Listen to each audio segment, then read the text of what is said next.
Assalamualaikum warahmatullahi wabarakatuh. Waalaikumsalam. Alhamdulillahi wa kafa.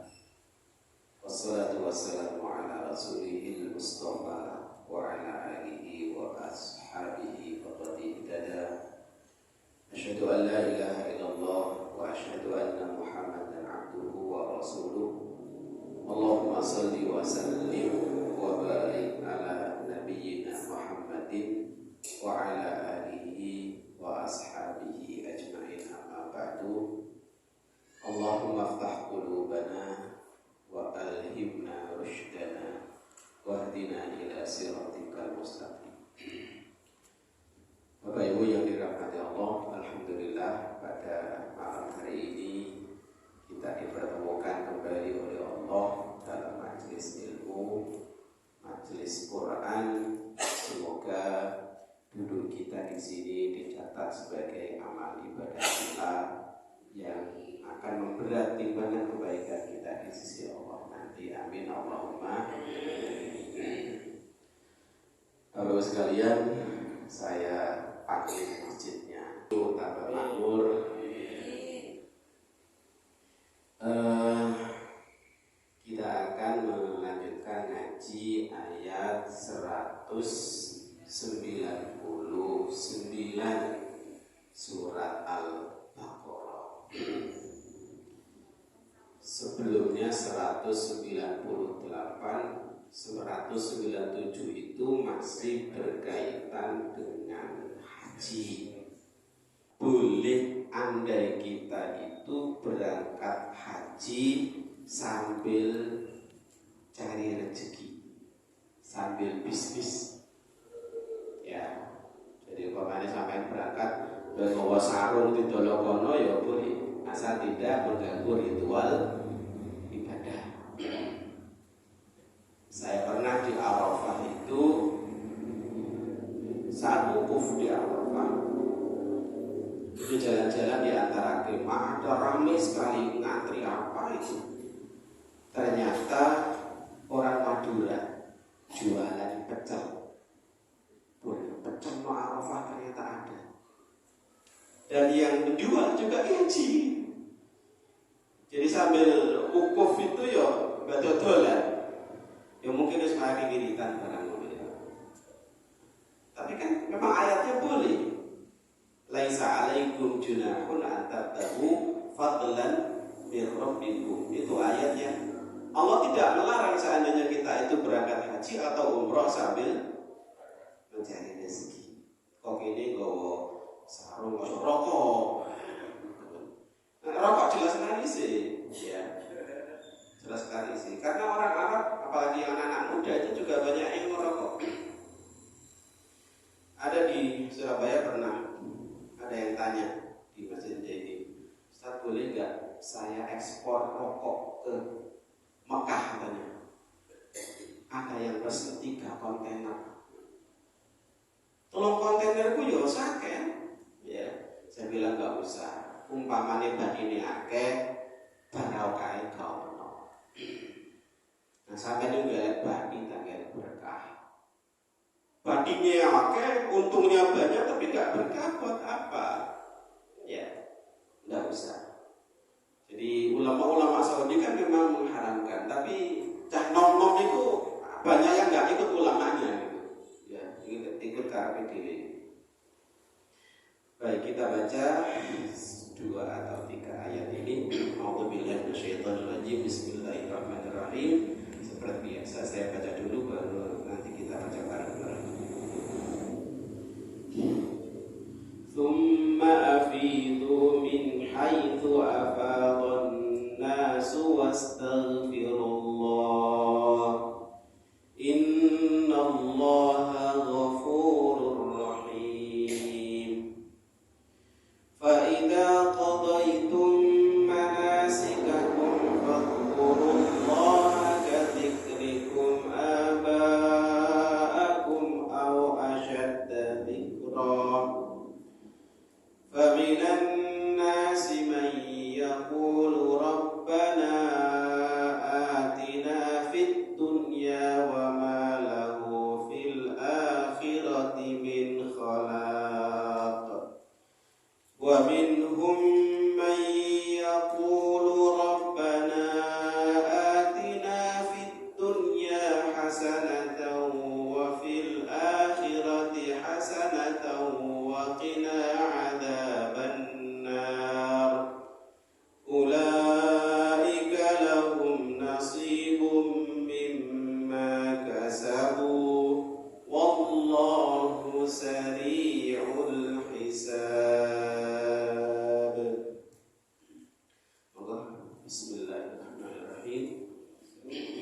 Fa'idha thumma ya thumma afidu min haitsu afadhan nasu wastaghfirullah innallaha ghafurur rahim. Fa'idha qadaytum manasikakum fadhkurullaha kadhikrikum aba'akum aw ashadda dhikra. Faminan nasi man yaqulu rabbana atina fid dunya wa ma lahu fil akhirati min khalaq. Wa minhum man yaqulu rabbana atina fid dunya hasanatan wa fil akhirati hasanatan wa qina adzaban nar. Ulaika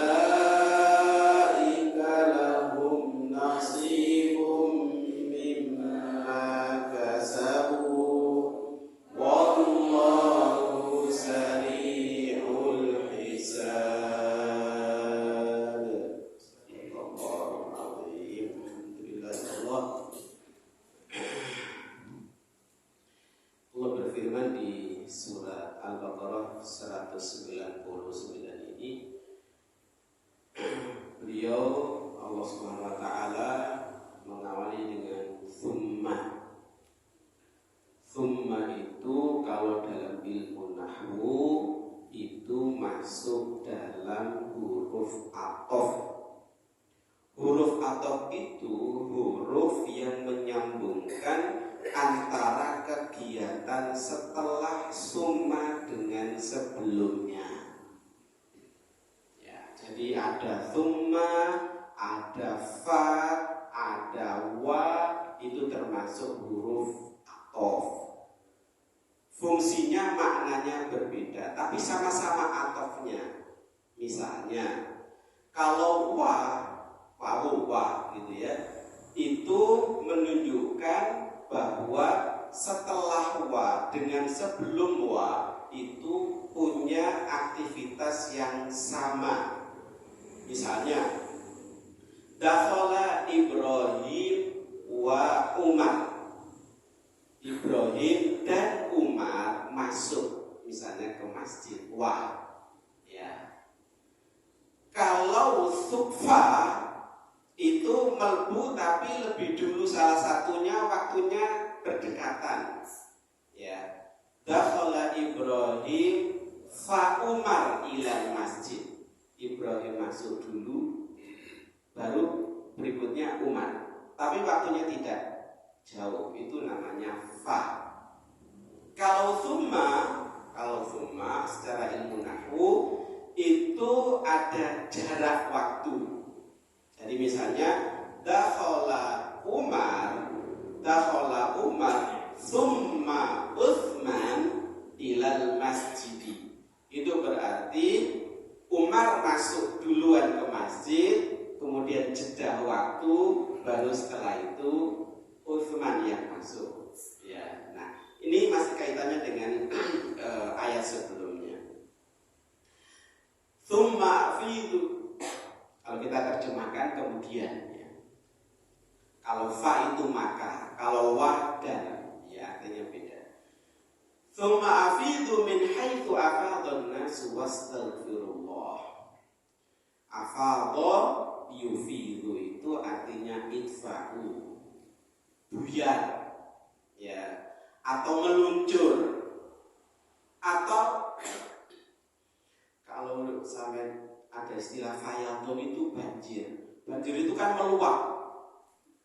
Kenapa kok diistilahkan meluap? Orang yang dari Arafah setelah selesai wukuf di Arafah mau meninggalkan Arafah itu kan kayak lupakan manusia. Wukuf itu Bapak Ibu sekalian yang sudah melatih haji, yang sudah pernah belajar haji, kalau Nabi wukuf itu kan dari mulai duhur sampai maghrib. Walaupun secara fikih boleh sampai malam. Ya, barangkali ada orang yang telat ke Arafah, kan kono asar atau maghrib baru sampai Arafah, tidak apa-apa. Ya di situ nanti tengah malam baru meninggalkan Arafah, itu masih sah wukufnya. Tapi kalau kita ikut Nabi persis, zuhur itu masuk Arafah, kemudian maghrib itu meninggalkan Arafah. Ya, jadi kalau Bapak Ibu perhatikan orang yang sedang wukuf di Arafah menjelang maghrib itu sudah pada ngantri di pintu gerbang Arafah. Ya, belum ke bis, masih untuk. Nah, yang ngerti jalur biasanya asal gitu wis kemas-kemas. Asal, semari dulu kemas-kemas. Saya tahun berapa itu supirnya pintar dia. Mohon habis asar kita kemas-kemas. Kenapa? Kan belum maghrib ya. Kita nanti nunggu maghribnya di pintu gerbang. Jadi benar kita sedikit minggir ke pintu gerbang, tidak keluar masih ya. Begitu ada maghrib, Allahu Akbar, biur, ambil. Itu nggak sampai 10 menit, itu Muzdalifah. Sudah sampai Muzdalifah. Kenapa? Karena pada saat maghrib itu mesti pintu gerbang. Jadi karek ambil karek dia. Ke Muzdalifah itu dekat. Pernah saya itu agak santai atau mungkin supirnya nggak terlalu pintar. Wes nanti habis maghrib kita baru ya bener. Ya. Isya itu loh masih di Arafah. Menjelang subuh itu lagi di Muzdalifah. Ini macet trouble. Ya. Jadi bisa. Memang kondisinya begitu gitu. Mesti untuk pikir-pikir dalam. Nah, ayat ini menjelaskan tsumma afidu min haitsu afadha an-nasu wastaghfirullah. Innallaha ghafurur rahim. Jadi kalau sudah meninggalkan Arafah, kemudian segeralah menuju ke Muzdalifah. Disuruh banyak beristighfar. Ya, disuruh banyak beristighfar. Bahkan di Muzdalifah itu ada anjuran kita untuk banyak membaca doa. Kalau dulu Nabi meninggalkan Muzdalifah itu setelah sholat subuh. Setelah sholat subuh baru meninggalkan Muzdalifah menuju Mina. Ya, menuju Mina. Saya punya cerita unik tahun 2008. Waktu itu saya gak mimpin jamaah, cuman kekotokan disuruh ngawasi kira-kira 82 jamaah. Saya diundang haji oleh kerajaan Saudi. Nah, kerajaan Saudi itu mengundang ada 80 yang dari kantor Atase dan ada beberapa ratus dari kantor Rabito Akan Islami. Yang ikut kantor Atase saya yang memimpin. Nah, pada saat di Muzdalifah kita bisa sholat subuh. Ya, pinginnya sholat subuh di situ. Sebelum subuh ternyata dijemput sama supirnya. Supirnya orang Pakistan, guala. Ayo bulan, berangkat. Kalau bahasa mereka, ruh. Subuh, bukan di subuh. Di rumah kasih subuh. Lah. Ruh. Ya, supirnya ngejak berangkat gimana? Udah. Saya di bus itu gak oman kursi, berdiri sambil berdoa. Angkat kedua ya Iwan. Dungoku ini dong. Ya Allah, saya ingin sholat subuh di Muzdalifah seperti dulu nabimu sholat subuh di Muzdalifah. gak suwi jalan. Itu ternyata bisnya mogok. Saya gak doa bisnya mogok dulu. Saya hanya berdoa, ya Allah, saya ingin sholat subuh di Muzdalifah seperti Rasulullah sholat subuh di Muzdalifah. Mesinnya kebul-kebul, lu mogok. Jamaah tak jaga mumpung di Muzdalifah sholat subuh di sini. Di pinggir jalan situ udah larang sak kena sing wudu ya alhamdulillah, sing gak wudu tayamum mampu. Tayamum terus di sholat subuh dulu, baru isbirita dan seterusnya baru datang bis penggantinya. Ya, itu alhamdulillah bisa sholat subuh di Muzdalifah. Tsumma itu min haitsu afadha nas, kemudian buyaro berangkat seperti orang-orang berangkat wastaghfirullah dan beristighfarlah kepada Allah.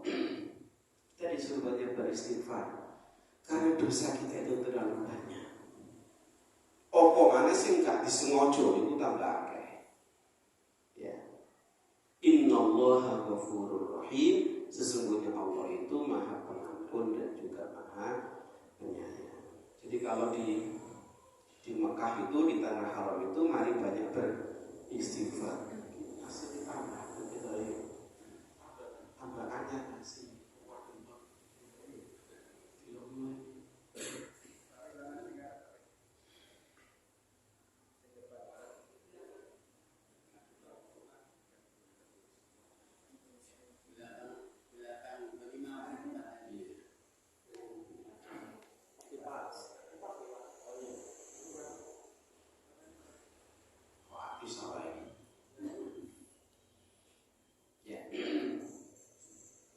Ketika kita di tanah haram itu, usahakan sebanyak mungkin beristighfar kepada Allah.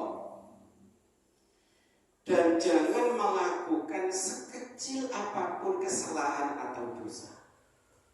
Karena Allah pasti akan membalasnya dengan spontan. Jangan sampai kita menyombongkan diri di tanah haram. Kalau kita banyak menolong orang, insya Allah akan ditolong oleh Allah dan dimudahkan.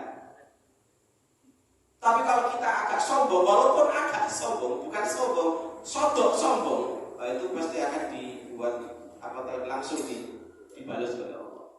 Ya. Ada salah satu jemaah, ya satu ustaz dari Cirebon. Saya bilang, kalau ke Masjidil Haram, ojo dhewean, jangan sendiri, golek konco. Dia langsung jawab gini, wah aku roh dalam, saya tahu jalan. Ini sombong betul ya? Soto ya, soto. Saya bilang, mas kalian, kalau ke Masjidil Haram, tolong gawa teman, jangan sendirian. Dia langsung nyeletuk, saya tahu jalan kok. Oh, dia sebelum maghrib berangkat, ingin maghriban dan isyaan di Masjidil Haram. Setelah isya pulang, itu gak lebaran. Yang tadi siang tak bilangin, katanya tahu jalan, ternyata dia gak bisa pulang. Jalannya muter-muter. Akhirnya balik ke Masjidil Haram, turun ke Masjidil Haram. Baru setelah subuh pulang ke hotel. Setelah di hotel nemui saya, Pak Ustadz, ada apa? Benar kata jenengan, kenapa? Kemarin kan sampai bilang gak boleh berangkat sendirian. Saya nyasar gak bisa pulang. Keadaan itu. Sampai ngomong aku tahu jalan. Itu sombong, dibalas sama Allah, dibuat galau, dibuat gak tahu jalan, kono-kono salah.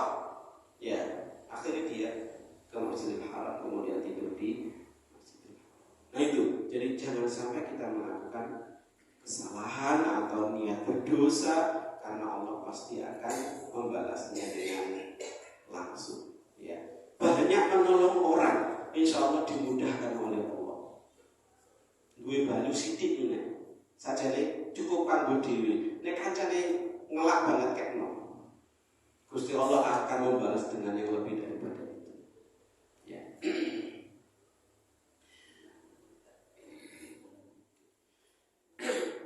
ayat berikutnya, fa idza qadaitum manasikakum.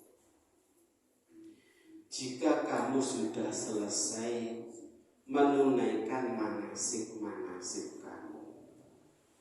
Manasik itu jamak dari mansak. Mansak itu kalau bahasa kita ritual. Ritual haji itu namanya manasik. Makanya ada istilah saya mau manasik. Itu belajar meritualkan haji itu gimana tata. Fa idza qadaitum manasikakum, kalau kamu sudah selesai menunaikan ibadah manasik hajimu, fadhkurullaha kadzikrikum aba'akum. Maka ingatlah Allah, sebutlah Allah, zikirlah kepada Allah seperti zikirnya bapak-bapak kalian. Maksudnya abah di sini adalah Nabi Ibrahim dan anak cucunya. Aba'akum au asyadda dzikra, atau lebih daripada itu. Ada yang menafsiri aba'akum itu bukan Nabi Ibrahim, tapi bapak kita sendiri. Maksudnya apa? Kalau kita sering banyak menyebut orang tua kita, maka sebutlah sebanyak itu Allah Subhanahu wa ta'ala. Kira-kira itu ya pas tafsirannya. Jadi fadhkurullaha kadzikrikum aba'akum. Ingatlah kamu kepada Allah seperti kalian mengingat bapakmu. Au asyadda dzikra, atau lebih daripada itu. Jadi kalau kita setelah menunaikan ritual haji, telepon amuma, oke? Itu kan salah satu bentuk kita mengingat bapak atau keluarga kita. Tetapi kita tetap disuruh mengingat Allah lebih daripada mengingat keluarga kita. Au asyadda dzikra. Kan biasa tuh nih haji itu udah nyekel HP dewe-dewe mari opo ngono terus telepon keluarga ini, nggak apa-apa. Yang saya khawatirkan itu baru setiap ritual di selfie gitu. Ya. Bukan berarti selfie itu nggak boleh bahkan, tapi mirip-mirip kok tergelincir saiki atine iku iso iya gitu. Nah kalau riak kok ono nilai nih lain mana? 30 juta saya ini. 34, 35, 30. Ya. Bukan hajinya ya, haji. Oh, rencana belum diketok lagi. Muka-muka gak sama muka-muka.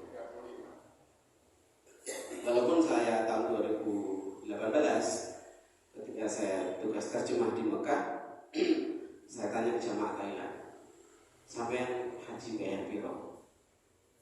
Jamaah Thailand jawab, dengan uang mata mereka itu. Nah, terus dikuruskan dengan dolar. Nah, tak hitung kok duit rupiah ngono kira-kira 70 juta. Ya, tahun 2018. Berarti sebelum corona. Ya. Bukan berarti saya mendukung Menteri Agama, enggak. Ya. Artinya Thailand itu sudah semahal itu. Bahkan Uni Emirat Arab itu 123 juta kalau tidak salah. Padahal tonggoan Uni Emirat Arab dengan Mekah itu atau Saudi kan tonggo, ya tonggo. Tapi dia mahal. Ya semoga sih tidak naik terlalu mahal supaya terjangkau ya oleh kaum muslimin di Indonesia. Kita lanjutkan. Faminan nasi may yaqulu rabbana atina fid dunya wa ma lahu fil akhirati min khalaq. Ini Allah menceritakan ada orang yang haji itu ndomone iku hanya untuk kepentingan dunia. Jaluk usahai lancar, jaluk bisnisnya berkembang, jaluk naik pangkat, jaluk naik gaji, dan lain-lain. Pokoknya isinya dongane kok mek donya tok. Orang yang doanya di tanah haram hanya untuk dunia disindir sama Allah. Wa minan nasi may yaqulu rabbana atina fid dunya. Di antara orang-orang itu ada yang berdoa, Tuhan berikanlah kepada kami fid dunya. Maksudnya keenakan-keenakan dunia. Kalau motor, kalau mobil, terus pokoknya dunia tak sing dijaluk. Nah dikatakan oleh Allah, wa ma lahu fil akhirati min khalaq. Tetapi orang yang berdoa hanya untuk dunia, dia insya Allah diberi oleh Allah. Tetapi wa ma lahu fil akhirati min khalaq, mereka tidak mendapatkan bagian pahala di rugi napa mboten iki? Rugi. Wis kadung tutuk kono, jaluke gur donya, rugi. Ya, makanya Ibu Bapak kalau ke sana silakan didata yang diminta untuk dunia itu apa saja boleh. Tapi ojo ikut tok. Yang penting adalah minta akhiratnya. Minta husnul khotimahnya. Minta terbebas dari api neraka. Minta terbebas dari siksa kubur dan lain-lain, itu juga termasuk yang diminta atau dipanjatkan. Jangan hanya minta anaknya lulus, anaknya supaya cepat dapat jodoh. Oke, itu juga diminta. Ya, tetapi jangan hanya itu, karena kalau hanya itu disindir oleh Allah. Wa minan nasi may yaqulu rabbana atina fid dunya wa ma lahu fil akhirati.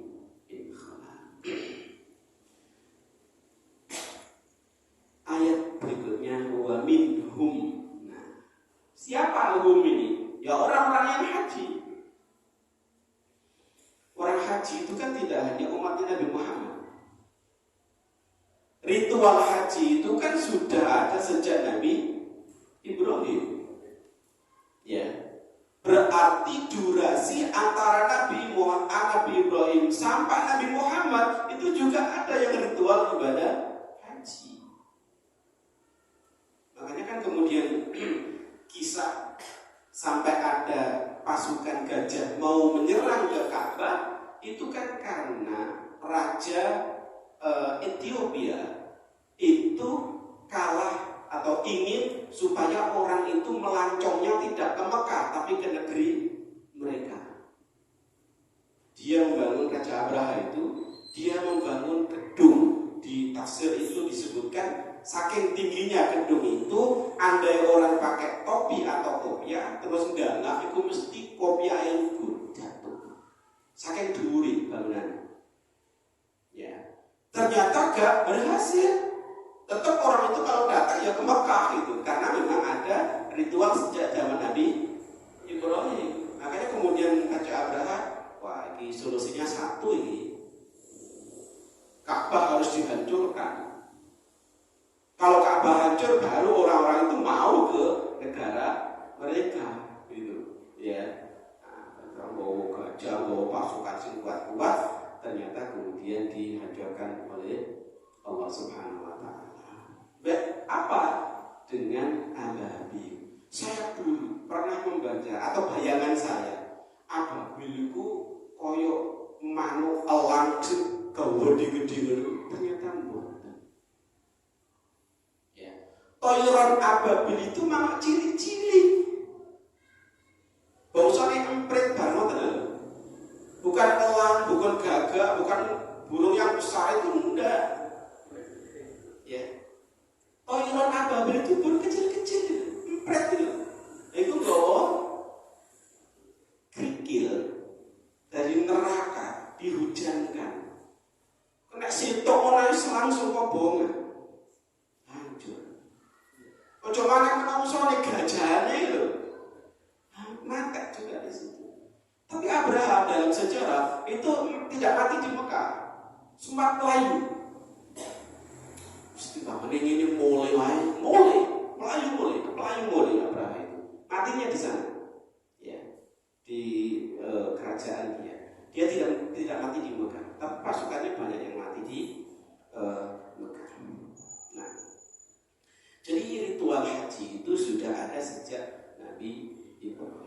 sampai sekarang. Menjelang Nabi diutus itu malah tawafnya itu ada yang nyeleneh. Ya, tawafnya itu tidak pakai baju, mutu. Kalau sekarang kan pakai ihram, jadi ditutupi. Itu enggak. Ya, mesti copot kabel. Ini penyimpangan dari peradaban. Setelah tawaf di Ka'bah, itu mereka menuju ke Tuhan mereka masing-masing. Setiap kabilah itu punya Tuhan. Ya, kabilah fulan Tuhan kita pojok kono. Mari tawaf njaluk ya nang Tuhan iki. Misalnya wong Madura, duwe kabilah dhewe. Mari tawaf ya nang ngene Tuhan Madura. Ya. Makanya pada saat Fathu Mekah dalam sejarah dihitung itu ada kurang lebih 350 arca atau berhala di sekeliling Ka'bah. Saya kira halnya sampai jadi bina kayak saya itu kalau ya ketika Fathu Mekah sudah dihancurkan sama Khalid bin Walid. Oke. Nah sekarang sampai ngantri berapa tahun ibu? Pokoknya suwe lah ngantri. Sepenting daftar, mbuh kapan berangkatnya Gusti Allah sing atur ngono wae. Sepenting wis niat ya berangkat. Sampai tahun kemarin ada teman saya dari Jakarta. Usianya ya kira-kira nikah 45 ya mendekati 50. Cerita, Pak aku ini daftar haji karo bojoku. Terus kurang pirang tahun? Kurang 70 tahun. Di Jakarta. Tak takoni, nah kira-kira sampai toto aku. Lah kalau saiki wis 50 lho tambah 70 dadi piro? 120. Ono saiki, ya. Tapi ya bismillah Pak. Iya wis ngono wae muga Gusti Allah mudahkan. Semoga nanti kuotanya ditambah. Nah, semakin banyak kan insyaallah semakin cepat insyaallah. Jadi enggak usah takut umur doa itu bukan urusan kita. Itu urusan Gusti Allah umur itu ya. Jadi masih tua-tua nih. Dia mau haji Kairo tuh. Ya kula pikiran kita. Siapa tahu setelah sampean daftar, baru kebijakannya sing umur sakmene didisino, wah sampean masih daftar kali, budal dhisik. Ya. Jadi intinya niat insyaallah Allah yang akan memberi jalan. Umpamanya kok ternyata enggak, ya enggak apa-apa, niat kita sudah baik.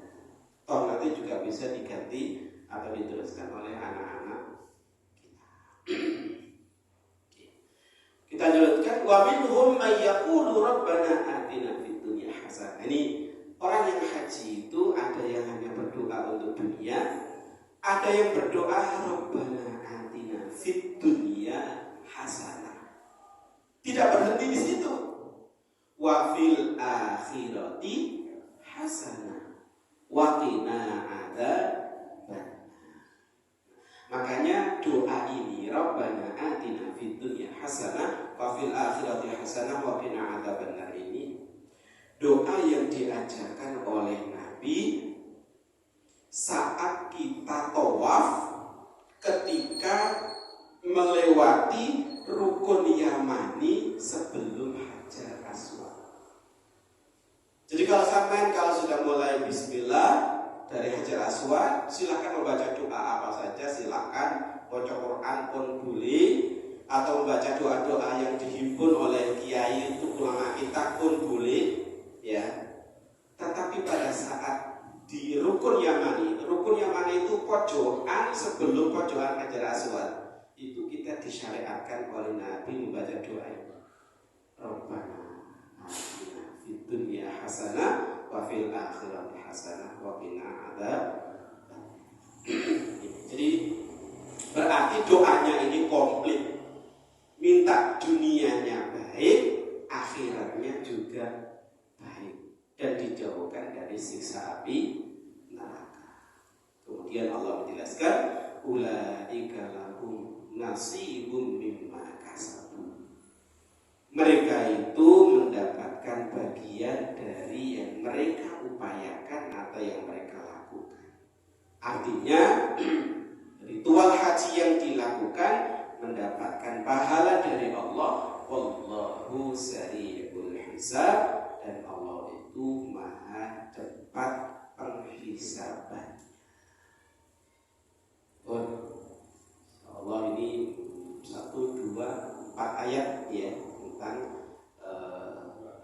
haji, ya. Tentang haji.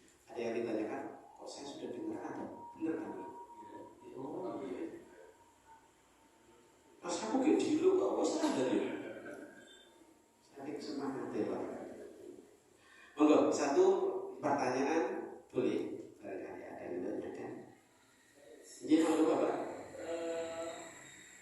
Ritual haji dalam masa Kanjeng Nabi Muhammad seperti yang kita ketahui. Kemudian saya ingin sedikit tahu ritual sebelum Nabi Muhammad, artinya posisinya Nabi Ibrahim, Nabi Ishak dan lain, apa kira-kira seperti Nabi atau semacam apa itu yang lain?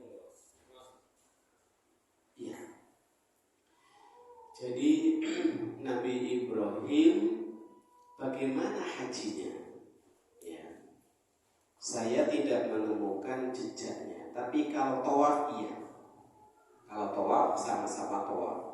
Kalau jumlahnya saya nggak tahu apakah 7 seperti kita atau beda. Ya. Ada makom Ibrahim. Makom itu sebelah kanan sedikit dari Hajar Aswad. Nah, sa'i itu sesungguhnya kan kita mencontoh apa yang dulu dilakukan oleh Hajar.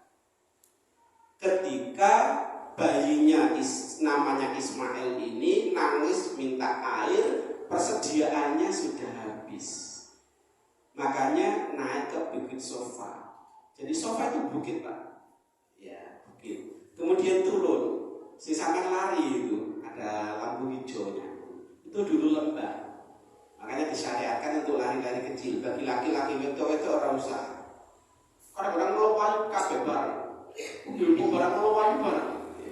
So dianjurkan itu yang bapak-bapak. Larinya pun batas hijau dan hijau itu aja. Ojo melayu sampai tutup marwah. Monggos. Itu setengah kilo itu. Ya, 400 lebih meter. Oke. Nah, hajinya Nabi Ibrahim apakah seperti persis Nabi kita Muhammad SAW? Saya tidak menemukan dalil persisnya, ya. Tapi yang jelas kata Allah di Al-Quran bahwa setiap periode Nabi itu ada perbedaan dari sisi syir'atan wa minhaja.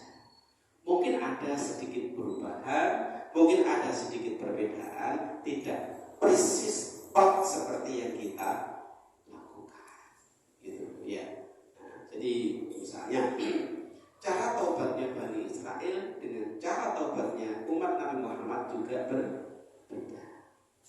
Cara taubatnya Bani Israel bunuh diri Pak. Faqtulu anfusakum dzalikum khairul lakum inda bariikum fataba alaikum innahu huwat tawwabur rahim. Dia pengen tobat bunuh diri. Kalau saya ini kadang-kadang bingung bunuh diri. Apa itu tobat orang? Ya, itu syariat untuk Bani Israil. Nah, kalau untuk haji, saya juga tidak menemukan cara haji misalnya pada masa Nabi Isa itu hajinya gimana? Saya kok tidak menemukan jejak-jejaknya, ya. Karena Nabi Isa itu juga umurnya pendek, Pak. Kalau saya itu kurang lebih 30-an tahun Nabi Isa alaihi salam, ya. Tidak sampai tua. Yang terakhir, di syariat Islam sendiri itu antar mazhab ada sedikit perbedaan. Yang biasa berbeda itu misalnya boleh enggak menyembelih hadiyu itu sebelum tanggal 10. Biasanya sedikit ada perbedaan. Ya. Kalau di mazhab Syafi'i sholat itu pasti hak itu anak haram itu dibelih wae pangan. Tapi mazhab yang lain pun tak dulu nanti nunggu tanggal 10 Dzulhijjah. Ada sedikit